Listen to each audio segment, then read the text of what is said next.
opposite.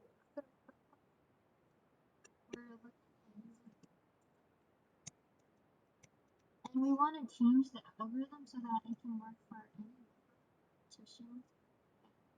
So K partition. So how a merge sort works usually is you have an array of numbers, it'll split into two and then sort each side of the array and then merge them together afterwards. So let's do an example that can work with that can have an algorithm for this problem. So let's say we have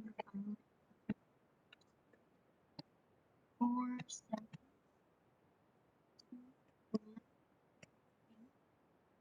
9, 5, 6.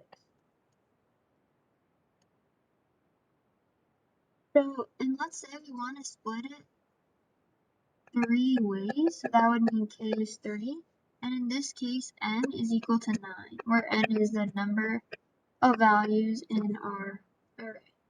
So if we split it into 3, we have 4, 7, 1, 8, and 9, 5, 6. So those are our 3 sections, and then we want to sort, use merge sort, and that would sort each subsection. So if we sort the first subsection, it would stay the same, because 4 and 7 are order. The 2, 1, 8 would become 1, 2, 8. And then 9, 5, 6 would become 5, 6, 9. So now that we have sorted each part, we're going to use a min heap to combine all these 3 parts into one fully sorted array. So what we're going to do is create a min heap. And remember, the min heap always has the smallest number as the root node, and it gets larger going down the tree. So what we're going to do is add from the first index of each subarray to our min heap.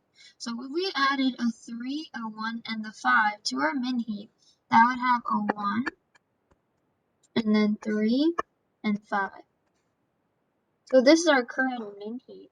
And notice that the size of the min heap of our heap is has k.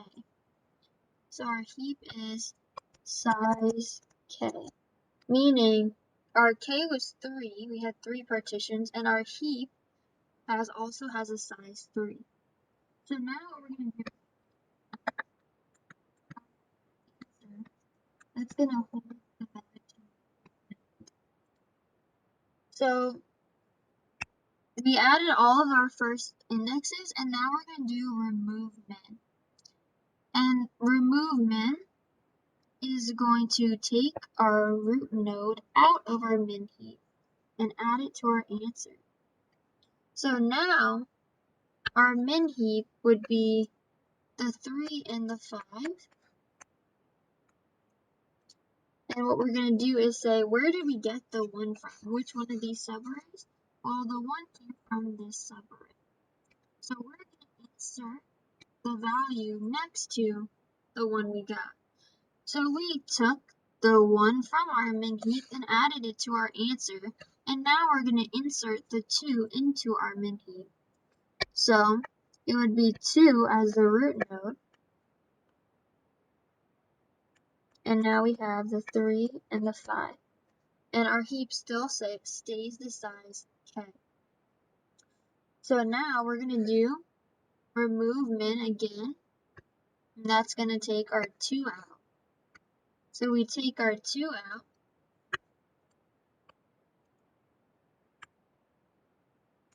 and now our min heap holds the 3 and the 5.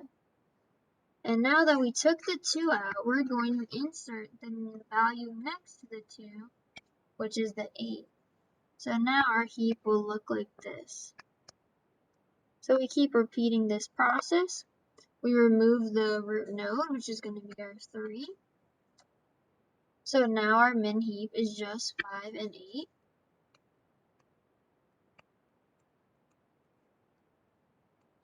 and we're going to go to the 3 and insert the value next to it into our heap, which is a 4. So if we insert the 4, it's going to be 4, 5, and 8. Now if we keep doing this, we're going to remove the 4, add it to our answer, and removing the 4 will tell us we need to insert the 7.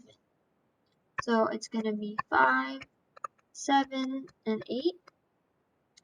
We remove the 5, add it to our answer, and we're going to insert the value next to the 5, which is a 6. So now we're going to have 6, 7, and 8. We remove the root node, we add the 6. It's going to be 7 and 8 in our min heap. And we're going to add this 9. So we're going to have 7, 8, and 9.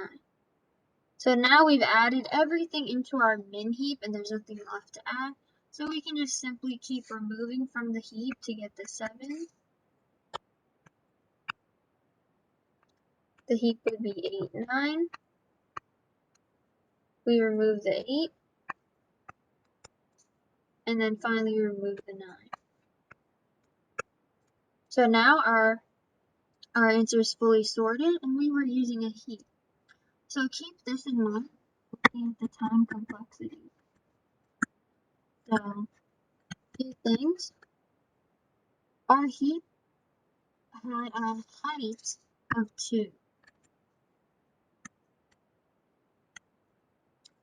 Our k was equal to 3 and n was equal to 9. So if you looked at our heap for most of the time, when we started, for example, we had a heap with 1, 3, and 5. This is a heap with 2 levels. So a height of 2. So it has a height of 2, k is equal to 3, and n is equal to 9.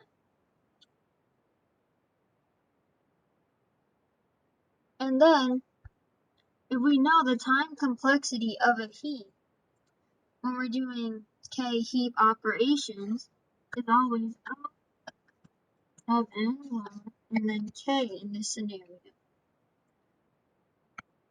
So now all you have to do is combine the time complexity of the height, which will have to do how many times we're doing the n log k and the n log k together. So your time complexity should be O of n log k, but then include the pattern for for getting the number of levels or the height of the tree. So compare the height of the tree being 2, k equaling 3, and n equals 9. Notice like what mathematical thing you'd have to use to get 2 from 3 and 9. And insert that part right here, and you're going to have your answer for the time complexity.